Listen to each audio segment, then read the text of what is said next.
Peña de Hierro, one of the most beautiful parts of Huelva's mining region, lies waiting to be explored.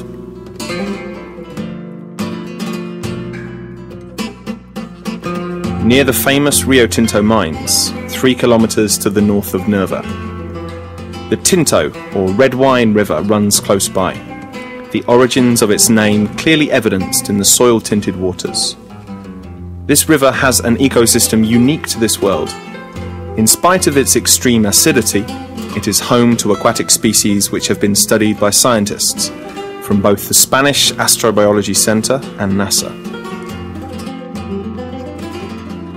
The chemical conditions of the water show parallels to data gathered on Mars, and the area has been used as a test site for research into the conditions of the distant red planet.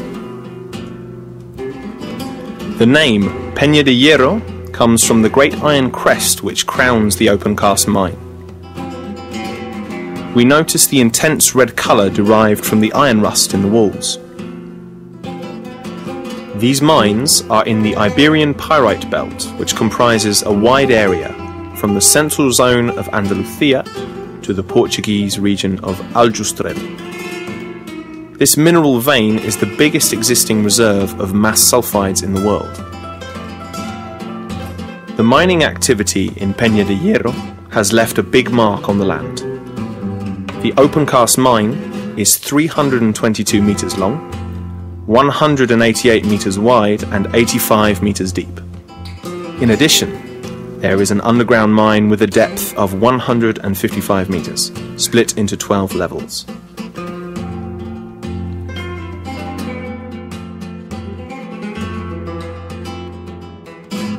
Mining production in Peña de Hierro goes back to Roman times, but systematic production only started around the middle of the 19th century. Throughout the course of the mine's history, more than 4 million tons of pyrite were extracted. The ore was used primarily to obtain copper and sulfur. It was extracted by means of a system of explosions and underground chambers, and subsequent chemical treatment. The products were then transported to Huelva or Seville by rail.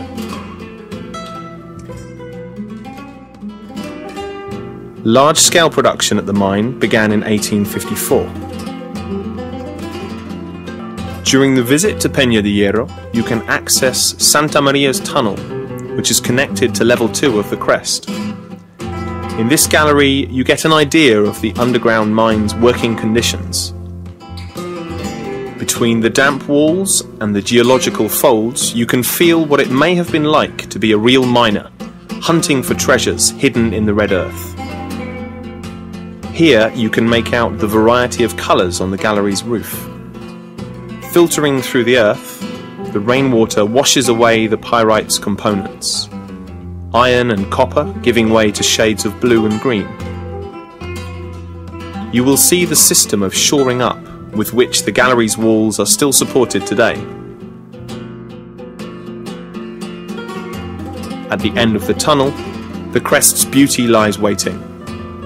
It offers a unique view of a magnificent landscape, which has been handcrafted by generations of miners. From Peña de Hierro's entrance, you can see a reproduction of the main shaft's winch, built in 1904. This device linked the underground galleries to the surface and was strong enough to lift 1,400 kilogram wagons of extracted ore in its cage. At the start of the 20th century, the village of La Peña sprung up around the mining site, a consequence of the rapid growth caused by the production of copper and sulfuric acid from the sulfur contained in the pyrites. By 1919, La Peña had a population of 825.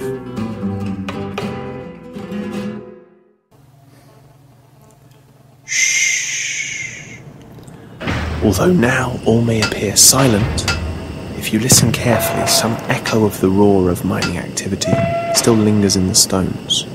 You can hear the main shaft's bell, its coded chimes telling the engineer on which level the cage needed to be. This sound is combined with that of the crushing machine, situated at the foot of the mine shaft. You can also hear the workshop bell ringing to indicate the shift change or meal times. Around the mine, a range of facilities were built. Some were designed for preparing the ore for transport. Others were devoted to optimizing the output of the resources. We can see an example of this near the Peña. The canaleos, channels through which water containing the ore flowed in a controlled manner, were used to make the most of the ore which had been diluted through the copper foundation method.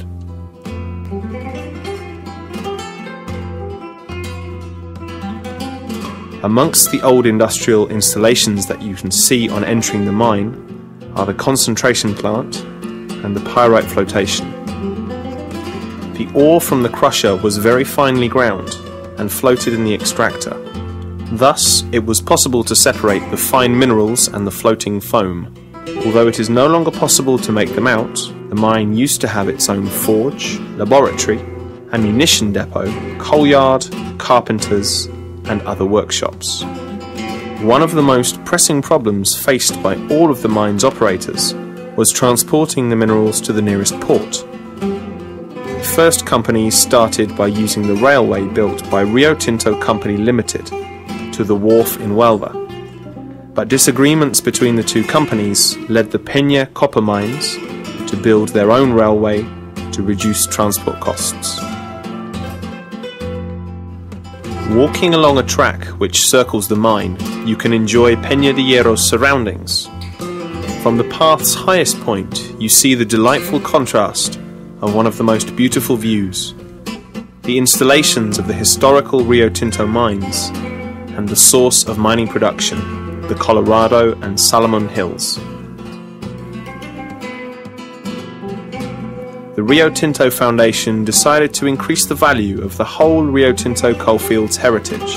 Accompanied by specialist guides, from this enclave you can enjoy unrivaled views of the landscape.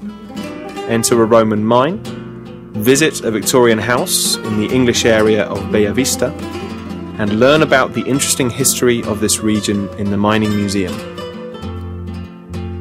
The railways used in the mine have passed into history, but the Rio Tinto Foundation has restored the route and created a tourist mining railway. This allows visitors to enjoy the beauty of the coalfield, following the Rio Tinto's course in completely restored locomotives and wagons, along the route which used to take the ore to the port of Huelva. But more of that later. Now, as we said at the beginning, Peña de Hierro is waiting for you.